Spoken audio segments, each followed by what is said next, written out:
ও মা কি করছো? লাউটা দেখ কত বড় হয়েছে। তোরে বলছিলাম না যে সেদিনকে লাউ ঘন্ট খাওয়াবো, তা তোর বাবা বাজারের তে চিংড়ি মাছ নিয়ে আইছে, তাই আজকে লাউ ঘন্ট করে রান্না করে খাওয়াবো।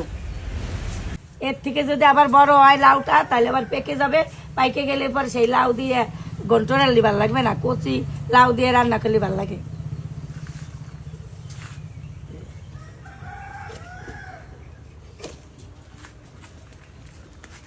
এই আঙুলটাই বোঝায় হ্যাঁ কি করছি, গাছের লাউ সার ছাড়া। দেখো কি সুন্দর এই যাতে উস্তে গাছ হয়েছে আমার বাড়িতে। হ্যাঁ, আর অনেক উস্তেও হয়েছে। আত্মজ্বালা মানে আমি লাগাই নাই, কিন্তু এমনি গাছটা হয়েছে। আর একটা গাছে দেখো কিরম ভাবে ছড়াইছে, এই দেখো কতটা। এই মাথা দিয়ে দিচ্ছে একবার ঘরের সঙ্গে, এই যে মাথা দিয়ে দিচ্ছে। লাউটা কাইটে নই,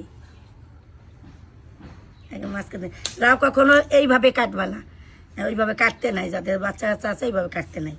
লাউটা সবসময় এইভাবে কাটতে হয়।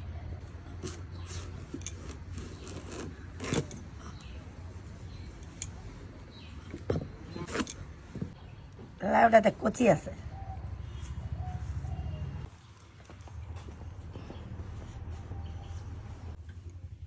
লাউ কেটে জলের মধ্যে রাখতে হয়, একবারে ধোয়া যায়, পরে আর ধোয়া লাগে না। দেখো এই এই যে লাউর খোসা আছে না, এই খোসা আলু দিয়ে ভালো করে কুচকুচে কাইটে ধনিয়া পাতা দিয়ে রান্না করে করে কালি জিরে সোমবার দিয়ে খাইলে তাও সেই লাগে। ছোট চিংড়ি দিয়েই লাউ ঘন্ট ভালো লাগে।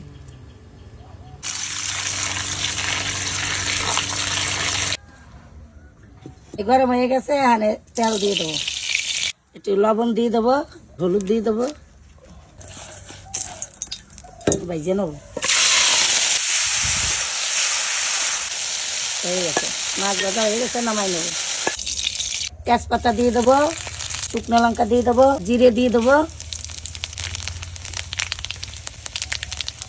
এটা হচ্ছে শর্টকাটে রান্না, এবং রান্না শর্টকাট হলেও খুব টেস্ট লাগে। এইভাবে খেয়ে দেখো তোমরা। এই যে বাজারটা তুলে রাখলাম সোমবার থেকে, মানে ফোরন থেকে।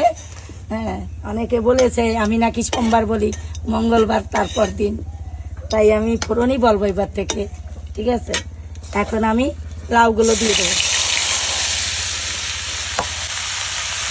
এবার আমি নাড়াচাড়া দিয়ে বাঁচিয়ে দেবো। আমি দিয়ে দিচ্ছি, হলুদটা আমি পরে দেবো, কারণ এটা কষানো ভালো করে হয়ে যাবে, আর পরে দেবো হলুদ, তাহলে কালারটাও ভালো আসবে, আর তোমার হলুদের গন্ধটাও বলবে না। এক কড়াই লাউ মই যে জল গলছে, কচি লাউ তো জল গলছে, আমি কিন্তু জল দেই নাই। জল গলে আমি একটুখানি হয়ে গেছে, এখন আমি হলুদটা দিয়ে দেবো। হলুদ দেবা তাহলে কালার আসবে, বেশি দেই নেই কিন্তু। এখন আমি চিংড়ি মাছ কটা ভাজিয়ে রাখছি, সেই চিংড়ি মাছ কটা দিয়ে আবার লাউ তো একটু চিনি দিতে হবে। একবার শুকনো শুকনো ভাজা ভাজার মতন হয়ে গেছে। এখন আমি একটু আলা চাল নিয়েছি, আলা চালের গুঁড়া এই জল দিয়ে গোলাই দেবো, কাদা কাদা হবে, সুন্দর হবে। সেই মশলাটা উঠেই রাখছিলাম ফোড়নের, সেইটা দিয়ে দিলাম, দিয়ে ভালো করে মিশাইয়ে নামাই দেবো। তোমরা এইভাবে খাইয়ে দেখবা।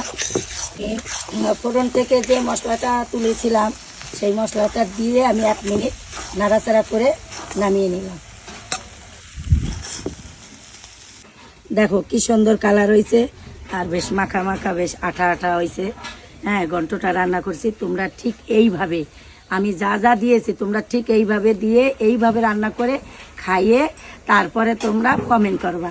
আর দেখে কি বোঝা যায় ভালো হয়েছে কি মন্দ হয়েছে, এতে তো তোমাদের হয়তো মনে হবে যে কাকিমা এটা দেয় নাই, বৌদি এটা দেয় নাই, ওটা দেয় নাই, মনে হয় ভালো হয় নাই। আমি যেইভাবে রান্না করেছি তোমরা সেইভাবেই ঠিক রান্না করবে, আর খাইয়ে কমেন্ট করবে যে ভালো হয়েছে কি মন্দ হয়েছে। লাউ ঘন্ট রান্না করছি, খাইয়ে দেখ চিংড়ি মাছ দিয়ে। দাও দেখি, বাড়ির গাছের টাটকা লাউ, খেয়ে দেখি চলো।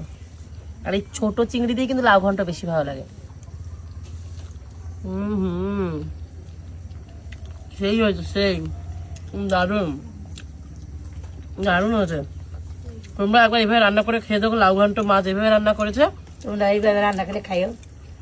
দারুণ টেস্ট লাগবে, দারুণ। তাহলে খেয়ে নি। দারুণ। তো চলো, আজকে আমাদের ভিডিওটা ভালো লাগবে, কি করতে হবে? লাইক, কমেন্ট, শেয়ার আর মার পেজটাকে ফলো করে নিও। তো আজকের মতো টাটা। টাটা।